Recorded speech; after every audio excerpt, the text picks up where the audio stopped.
BJP में आने से तो लोग ज़्यादा त्रस्त हो चुके हैं। आज तक 10 साल हो गए मोदी जी की सरकार को, बताओ आज तक कुछ करा है? दुनिया भर की चीजों में महंगाई कर दी है। आज सरसों का तेल है, क्या करेगा गरीब आदमी। उत्तर प्रदेश में ज़्यादातर समाजवादी का रुझान ज़्यादा रहा है, क्योंकि एक युवा चेहरा है, आगे बढ़ाने का काम किया। 100 नंबर चलाई, 108 नंबर चलाई। नमस्कार, मैं हूं पंकज पाराशर और आप देख रहे हैं ट्राई सिटी टुडे की खास पेशकश कौन जीतेगा यूपी। हम पश्चिमी उत्तर प्रदेश की 70 विधानसभा सीटों का दौरा कर रहे हैं और इसी सिलसिले में मैं आज आपको लेकर आया हूं रामपुर जिले की बिलासपुर विधानसभा सीट पर। मैं आपको बता दूं, फिलहाल यहां भारतीय जनता पार्टी का कब्जा है और योगी आदित्यनाथ सरकार में राज्य मंत्री बलदेव सिंह ओलख यहां से विधायक हैं। पिछले 5 वर्षों में बलदेव सिंह ओलख क्या कर पाए और क्या नहीं कर पाए, जनता उन्हें अपने पैमाने पर कैसा आंकती है, आइए जानते हैं। रामपुर जिले में बिलासपुर विधानसभा क्षेत्र की बात करें तो यह उत्तर प्रदेश के उन चुनिंदा इलाकों में से एक है जहां सिख समुदाय से ताल्लुक रखने वाले मतदाताओं का दबदबा है। वर्ष 1967 में यह सीट अस्तित्व में आई थी। तब से अब तक यहां 14 बार चुनाव करवाया जा चुका है। इस सीट की एक और खास बात है, लखीमपुर खीरी कांड का यहाँ अच्छा खासा असर देखने के लिए मिलता है। सिख समुदाय ने पिछली बार भारतीय जनता पार्टी को यहाँ कामयाबी दिलाई थी, इस बार भाजपा के खिलाफ नजर आ रहे हैं। 2017 के चुनाव में इस सीट पर मतदाताओं की संख्या 3,61,650 थी। मुकाबला भारतीय जनता पार्टी और कांग्रेस के बीच हुआ था। भाजपा के बलदेव सिंह ओलख को 99,100 वोट मिले थे और कांग्रेस के संजीव कपूर 76,741 वोट हासिल करके दूसरे नंबर पर रह गए थे। खास बात यह है कि संजीव कपूर लगातार 2 बार के विधायक थे और 2017 में हैट्रिक लगाने से चूक गए थे। कुल मिलाकर 22,359 वोटों से बलदेव सिंह ने चुनाव जीत लिया था। तीसरे नंबर पर बहुजन समाज पार्टी के प्रदीप कुमार थे। प्रदीप को 39,344 वोट मिले थे। ये बिलासपुर विधानसभा सीट का गांव सिमरिया है। हमारे साथ कुछ लोग हैं, आइए जानते हैं क्या सोच रही है पब्लिक। क्या नाम है भैया? मेरा नाम महमूद अंसारी। अंसारी साहब, क्या माहौल है? अब तो चुनाव का आए गया, कल योगी जी आए आपके यहाँ। जी बिल्कुल। तो क्या माहौल बन रहा है? माहौल तो यहाँ समाजवादी का सीधा सीधा बनना है। बीजेपी में आने से तो लोग ज़्यादा त्रस्त हो चुके हैं। महंगाई सबसे ज़्यादा मेन मुद्दा है और दूसरी बात यह है कि इसमें जातिवाद है। तो आम आदमी चाहता है कि जातिवाद से बच करके महंगाई की कमर तोड़ने के लिए इस सरकार से किनारा करना। ज़्यादातर यहाँ जो लोग हैं किसान हैं और ग्रामीण क्षेत्रीय लोग हैं, इसलिए चाहते हैं कि ऐसी सरकार हो जो सबका भला चाहे, जाति से हट कर के हो, विकास हो, नौकरियां हो। बेरोज़गारी सबसे बड़ा मुद्दा बन गया आज के टाइम में। तो इन चीज़ों को देखते हुए समाजवादी पे लोग ज़्यादा निर्भर हैं और उसमें भविष्य देख रहे हैं। अखिलेश यादव जी एक शिक्षित इंजीनियर होने के नाते वो युवाओं का खास कर ध्यान रखते हैं। उनके टाइम में बहुत सारी नौकरियां निकली, चाहे वो शिक्षा विभाग हो, चाहे वो पुलिस विभाग हो। बहुत सारे विभागों में सबसे ज़्यादा नौकरी जो है अखिलेश यादव की सरकार में मिली। अभी फिलहाल जो मौजूदा विधायक हैं काम वाम कर रहे हैं, आते हैं जाते हैं इलाके में, कुछ दिखते हैं? नहीं, वो काम कर रहे हैं, उन लोगों का कर रहे हैं। डिपो होल्डर हो गए, उनका काम हो रहा है। जो उनको पैसा दे रहे हैं और कमीशन दे रहे हैं उन लोगों का काम होता है। बाकी तो किसी का कोई काम नहीं हुआ आज तक। इत्तेफाक रखते हैं? इत्तेफाक, पूरा इत्तेफाक है। बेरोज़गारी, सिलेंडर देख लो कहाँ से 400 रुपये से 1,000 रुपये का होने के लिए जा रहा हैगा। पेट्रोल बढ़ाते बढ़ाते बढ़ाते बढ़ाते 20 रुपये, डीजल पे 20 रुपये बढ़ा दिए और 5 रुपये या 10 रुपये कम कर दिए। तो वो तो हमसे छीन लिए, पहले ही छीन लिए, नहीं छीन लिए? आप बताइए इस बात को। आए किसान का क्या हिसाब? किसान को ये धान वही बिक रहा हैगा 11 रुपये, 12 रुपये, 11 रुपये, 12 रुपये आगे समझ में। और लागत आ रही है उसकी 1800-1900 रुपये क्विंटल की, और बिक रहा है 1200 रुपये क्विंटल। किसान क्या करेगा? मरेगा ही तो। हम किसान हैं। मतलब वो सरकार चाहिए जो सबके हित में काम करे, ये नहीं खाली अपने लोगों के हित में काम करे। सबका साथ सबका विकास का नारा दिया था, सबका साथ सबका विकास कहाँ है? आज नौकरियाँ 100 लगती हैं, मुस्लिम की कोई नौकरी लगती है? सब वही लगती हैं जो उनका मतलब एजेंडा है आगे समझ में। तो हमारा कहने का मकसद ये है कि अगर कोई भी सरकार आए तो सबका साथ सबका विकास करे, हिंदू मुस्लिम पे लाके नहीं छोड़े। अगर आप मान लो मैं हिंदू के पास सौदा लेने जाऊंगा, मेरे पास हिंदू सौदा लेने के लिए आएगा और हम दोनों लड़ जाएंगे तो कहाँ विकास रहेगा और कहाँ काम चलेगा एक दूसरे का। तो लड़ाई झगड़ा ख़त्म करके भाईचारा गंगा जमुना।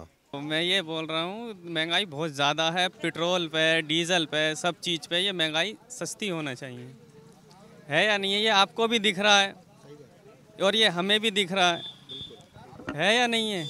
ये इस पे सब चीज़ सस्ती करें, पेट्रोल सस्ता करें और ये है सब खाने पीने का राशन वूसन ये सब सस्ता करें। अब ये थोड़ी है कि महीने में एक वो दे दिया, राशन दे दिया 5 किलो, उसमें क्या हो रहा है बताओ? कितने दिन खा लेगा उस आदमी, है या नहीं है? ये तो आपको भी दिख रहा है।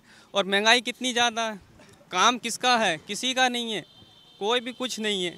बताओ आज तक 10 साल हो गए मोदी जी की सरकार को, बताओ आज तक कुछ करा है देश के लिए या गरीबों के लिए? आज तक कुछ करा है? कुछ नहीं करा है। हमें बस वही चाहिए जो सबका विकास करे और सबका साथ करे सरकार। कह तो रहे हैं वो कि हाँ। सबका साथ सबका विकास। हाँ तो सरकार सबका साथ ही कहाँ करा आज तक बताओ? कुछ करा है सबका साथ? सरकार ने पेट्रोल महंगा कर दिया, गरीबों को अनाज भी दे रही है, सब कुछ कर रही है, और उसके ऊपर जब किसानों का आता है तो कुछ नहीं है।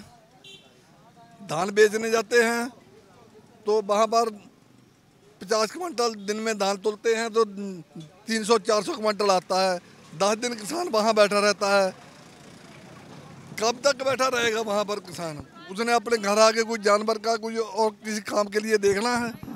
मंत्री हैं आपके बलदेव सिंह ओलख, आपके अपने अब हमारा मतलब ये नहीं है कि हमारे सिख कौम में मंत्री है तो वो हमारा मंत्री है, वो तो सबके लिए है, हमारे लिए थोड़ा है वो। नहीं तो उनको कहो ना, उनसे कहो कि भाई सुधारो, मंत्री है उनकी बात तो आगे तक जाएगी। ऊपर तक वो जो समझाए, मोदी समझाए।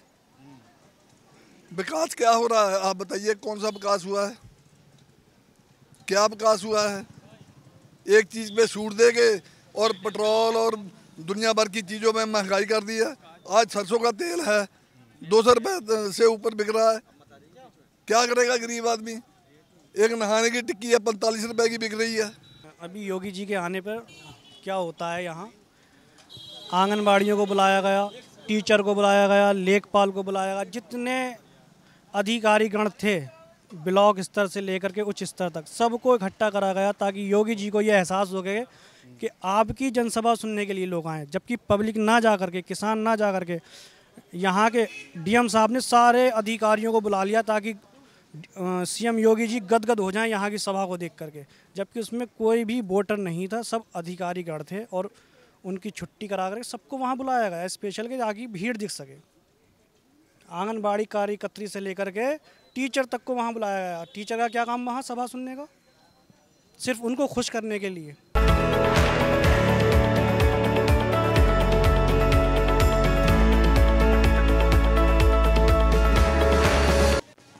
बिलासपुर विधानसभा क्षेत्र का गांव कैमरी। जी भैया नाम बताइए। हमारा नाम शकील अहमद है। शकील भाई, क्या है माहौल आने वाले चुनाव को लेकर? अब विधानसभा का चुनाव आ गया, कल परसों आपके यहाँ योगी जी भी थे। हाँ, योगी जी आए थे रामपुर में। रुझान तो देखिए पब्लिक क्या समझती है। ज़्यादातर यहाँ पे तो लोग आप पार्टी को ही, हम तो आप पार्टी वाले हैं समझ लीजिए। अंसार भाई हैं हमारे नेता जी। तो आम आदमी पार्टी का असर है? हाँ, पूरा असर है यहाँ पे। समाजवादी पार्टी, खासतौर से अल्पसंख्यकों में तो बड़ा जोर है सपा का। हाँ, सपा भी है। सपा तो देखिए, सपा का तो गढ़ है ये समझ लीजिए। रामपुर, जिला रामपुर, सपा भी पूरी भारी पार्टी है और अच्छी पार्टी है। हो सकता है सपा भी, अभी तो कोई पता नहीं है कौन कैंडिडेट होगा। अब कैंडिडेट खड़ा होगा उसके बाद ही पता चलेगा क्या सोचती है पब्लिक। रालोद का गठबंधन है, ये भी लग रहा हो सकता है रालोद को टिकट मिल जाए। हाँ, गठबंधन तो है साहब, टिकट मिल भी सकता है। जो आपके मौजूदा विधायक हैं वो मंत्री भी हैं, कुछ काम काज करे? काम काज हमारे क्षेत्र में तो हुआ नहीं है साहब, बिलासपुर क्षेत्र के ही हैं वो। क्या है माहौल चुनाव को लेकर? चुनाव को देखते रहो, क्या है वहाँ यही माहौल है और क्या। अखिलेश जीतेगा और क्या करें, क्यों भाई? अखिलेश ही जीतेगा ये आप हमारे इधर से। सपा का जोर है? जोर है, पूरा ही जोर है। यहाँ तो रामपुर जिले में रहते ही है सपा का जोर। सीट तो अभी तो फिलहाल भाजपा के पास है। नहीं, भाजपा के पास है वो, अब जैसी भी है, अब देखते हैं क्या होता है। वैसे लोग ज़्यादातर इसको ही बोल रहे हैं। यहाँ के जो माहौल है, जो इस वक्त पब्लिक का रुझान है, मतलब एक गुमसा है, खुल के अभी क्लियर नहीं कर पा रहे हैं। क्योंकि विधानसभा में अगर जो भी विधायक आया, केमरी को सिर्फ ठगा गया है, विकास नहीं करा गया है अभी तक। अब ये उम्मीद थी कि पिछली सरकारों से भी उम्मीद लगाई, अब की सरकारों से उम्मीद लगाई। इतनी बड़ी आबादी का कस्बा है ये, कम से कम इसमें 15 से 20 हज़ार वोट है कस्बे के अंदर। ना तो कस्बे के अंदर डिग्री कॉलेज है, ना बड़ा स्टेशन है, ना रोड बस अड्डा है, और ना ही कोई बड़ा अस्पताल है। जो बुनियादी ज़रूरतें हैं, सबसे मेन चीज़ बुनियादी ज़रूरत है शिक्षा। शिक्षा के लिए कोई काम नहीं हुआ है। उत्तर प्रदेश में ज़्यादातर समाजवादी का रुझान ज़्यादा रहा है, क्योंकि एक युवा चेहरा है अखिलेश यादव, जिसने शिक्षा को बढ़ावा देने के लिए युवाओं को, युवतियों को मतलब लैपटॉप वगैरह बांटे, आगे बढ़ाने का काम किया। 100 नंबर चलाई, 108 नंबर चलाई, और कॉलोनी को लेकर प्रधानमंत्री जो कॉलोनी थी एक छोटे लेवल पे, जो उन्होंने समाजवादी कॉलोनी थी, वो भी इन्होंने दी, मगर वो इतने विस्तार से खास नहीं रहा। मगर कुछ चीज़ें ऐसी हैं अखिलेश यादव की जो किसी भी सरकार ने दावे के साथ करा, किसी भी सरकार ने कोई काम नहीं करा इस स्तर में। बीजेपी सरकार का जो काम रहा है वो सब एक ही सुविधा अच्छी चली है यहाँ पर। बीजेपी सरकार की प्रधानमंत्री आवास योजना शहरी निःशुल्क, जो डायरेक्ट लाभार्थी को उसका लाभ मिला है, ये सुविधा इसकी बीजेपी सरकार की अच्छी रही है। बाकी अन्य सुविधाओं में इतने घोटाले हुए हैं कि कह नहीं सकते। गैस सिलेंडर आप देखो कहाँ से कहाँ पहुँच गया। जो 400 रुपये का सिलेंडर मिलता था, आज उसकी व्यवस्था ये है कि 1000 रुपये का मिल रहा है। जब आदमी युवा कमा ही नहीं पा रहा है तो उसमें फिर सिलेंडर कैसे ले लेगा वो, आप ये बताइए। युवा का काम भी तो होना चाहिए भाई। आप सारे सेवाएं बंद करके आप करें ज़िले के अंदर 5 फैक्ट्री। जब सरकार आए, जो सरकार आए, कोई भी सरकार आए, वो बीजेपी आए, कांग्रेस आए, भाजपा आए और समाजवादी आए, अन्य कोई भी सरकार आए, तो 5 साल के अंदर एक सिस्टम करे कि हर ज़िले के अंदर 5 फैक्ट्री होना ज़रूरी है, जिससे युवा रोज़गार ले ले। जो शिक्षित डिग्री लेके घूम रहे हैं, BA MA लेके घूम रहे हैं, और युवा को रोज़गार नहीं मिल रहा है, तो क्या फ़ायदा है ऐसी सरकारों से।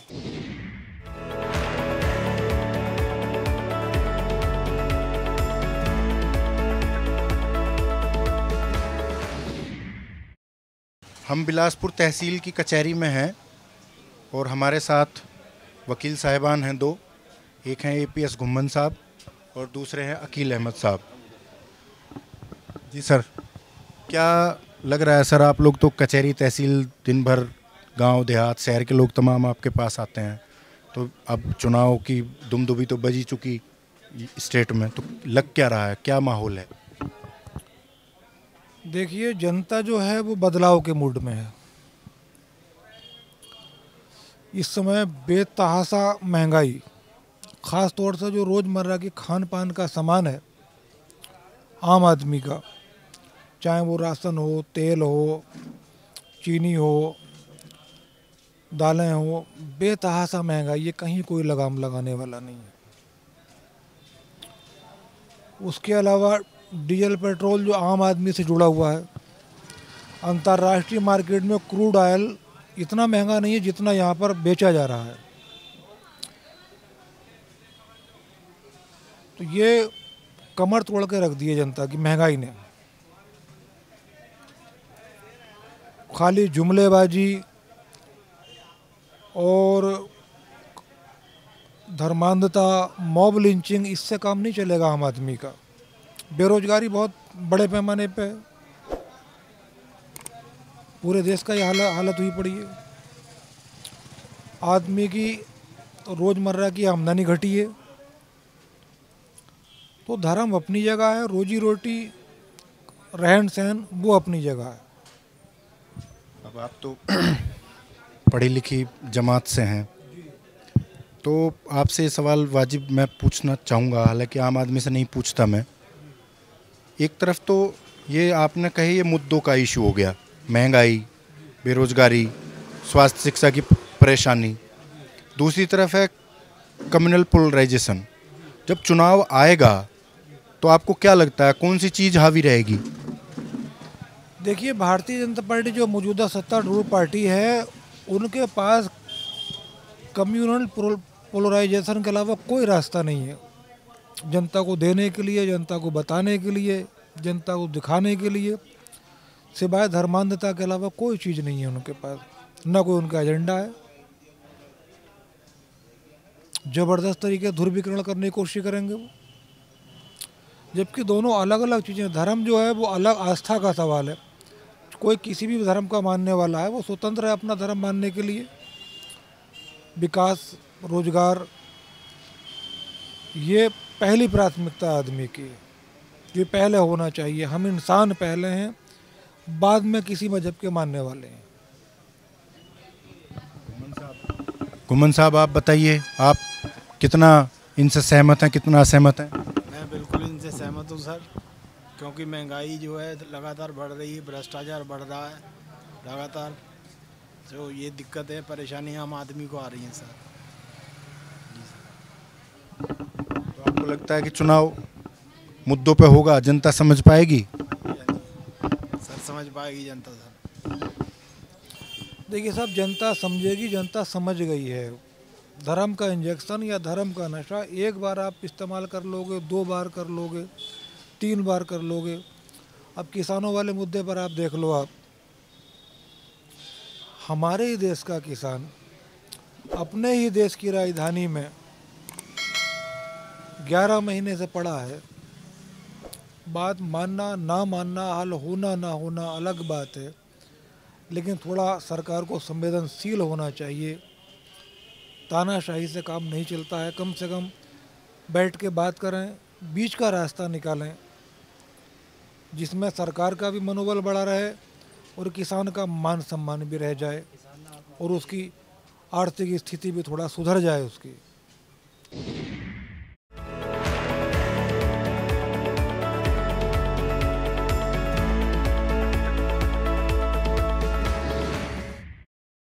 बिलासपुर विधानसभा क्षेत्र का गांव है खानपुर जदीद और हम ग्राम प्रधान जितेंद्र गंगवार जी के साथ हैं।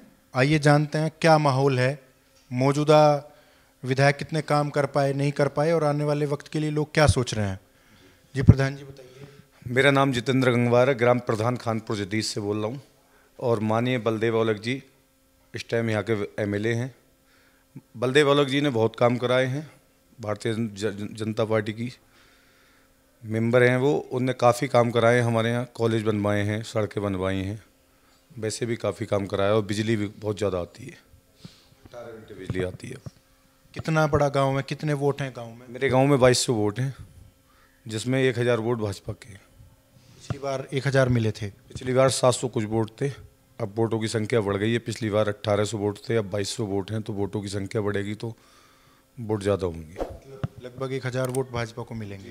बाकी और किस किस के हैं यहाँ? बाकी समाजवादी के वोट भी हैं और बीएसपी के वोट भी हैं। बीएसपी के 300 के समथिंग वोट हैं, 600-700 वोट समाजवादी के हैं। तो समाजवादी पार्टी के जो वोट होंगे वो मुसलमान अल्पसंख्यक होंगे? जी जी, मुस्लिम वोट है। मुस्लिम हमारी भाजपा को भी देते हैं, ऐसा नहीं है कि आदमी लोग कहते हैं कि भाजपा को वोट नहीं देते हैं। ज़्यादा नहीं देते हैं तो कम देते हैं, भाजपा को वोट देते हैं और सपोर्ट भी करते हैं। मतलब ये हुआ कि आपके गांव में जो है 3 पार्टीशन है, एक तरफ दलित हैं, एक तरफ गंगवार हैं और एक तरफ है मुसलमान। तो जो मुसलमान हैं वो जाएंगे समाजवादी पार्टी को? सब नहीं जाएंगे, कुछ जाएंगे, और हमारे गांव में कुछ भेदभाव नहीं है, सबको सब देते हैं वोट। ऐसा नहीं है कि एससी के लोग वोट नहीं देते हैं, एससी भी भाजपा को देते हैं, सभी लोग वोट देते हैं।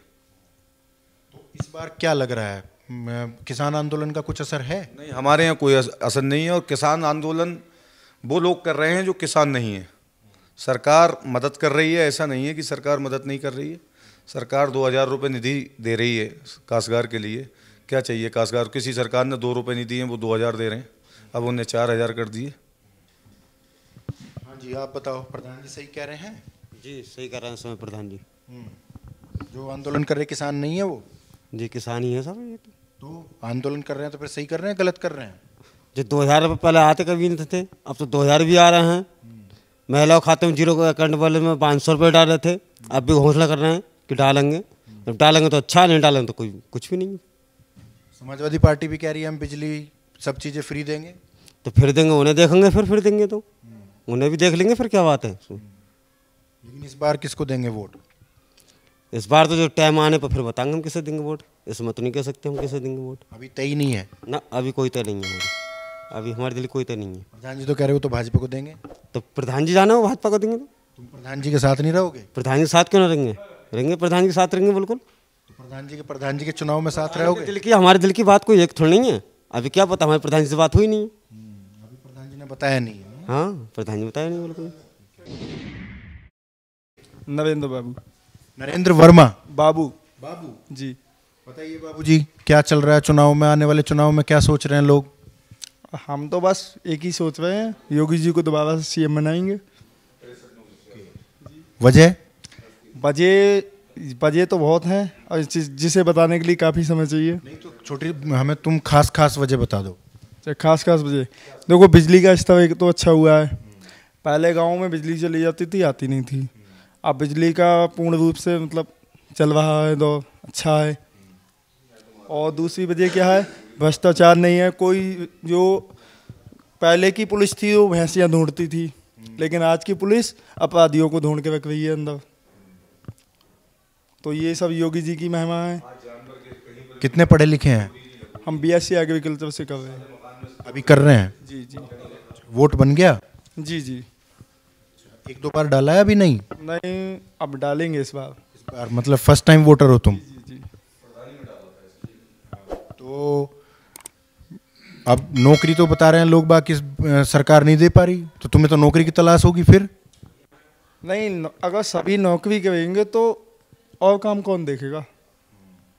नौकरी के पीछे भागना क्या, इससे सब वो हल थोड़ी हो जाएगा? नहीं, और काम भी तो होते हैं। सब काम नहीं सरकार नौकरी दे सकती है इतना, क्योंकि 24 करोड़ ये जनसंख्या है यूपी की, उसमें सभी को नौकरी मिलना तो मुश्किल है। तो भाई अपना अपना जो काम होता है नौकरी तो देती है, लेकिन जितनी इसकी योग्यता है उतनी तो नौकरी मिलेगी। अब जिसकी नहीं है वो अगर अपना काम करेगा तो वो अच्छा है नौकरी से। मतलब कुल मिला के ये है कि नौकरी के पीछे भागो मत, काम के पीछे भागो। हाँ।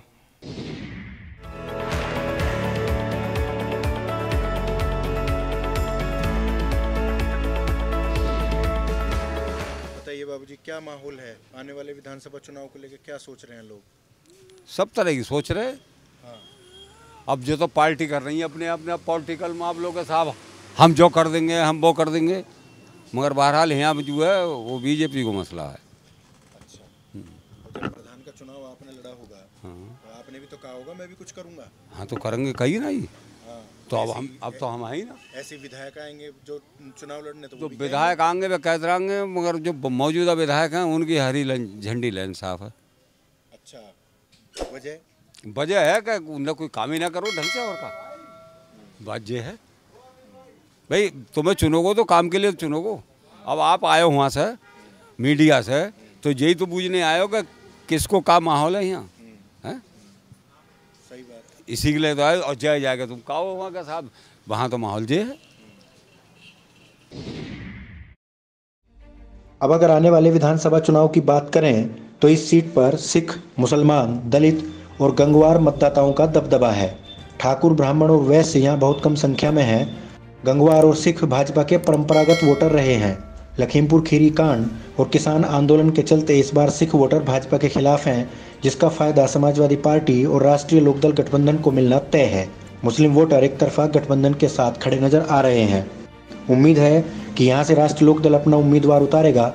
जानकारी के मुताबिक अखिलेश यादव ने यह सीट जयंत चौधरी को दी है। रालोद किसी सिख को टिकट देना चाहता है। पिछले चुनाव में समाजवादी पार्टी और कांग्रेस का गठबंधन था, लिहाजा यह सीट कांग्रेस के खाते में थी। इस बार कांग्रेस पूर्व विधायक संजीव कपूर को ही मैदान में उतारेगी। ऐसे में इस सीट पर भाजपा, कांग्रेस और सपा रालोद गठबंधन के बीच त्रिकोणीय संघर्ष देखने के लिए मिल सकता है। बहुजन समाज पार्टी इस बार बेहद कमजोर नजर आती है। इस इलाके के राजनीतिक समीकरणों पर नजर रखने वाले लोगों का कहना है कि भाजपा ने बलदेव सिंह ओलख को ही मैदान में उतारा तो वह कमजोर पड़ सकते हैं। जरूरी खबरों से अपडेट रहने के लिए हमारा YouTube चैनल जरूर सब्सक्राइब करें।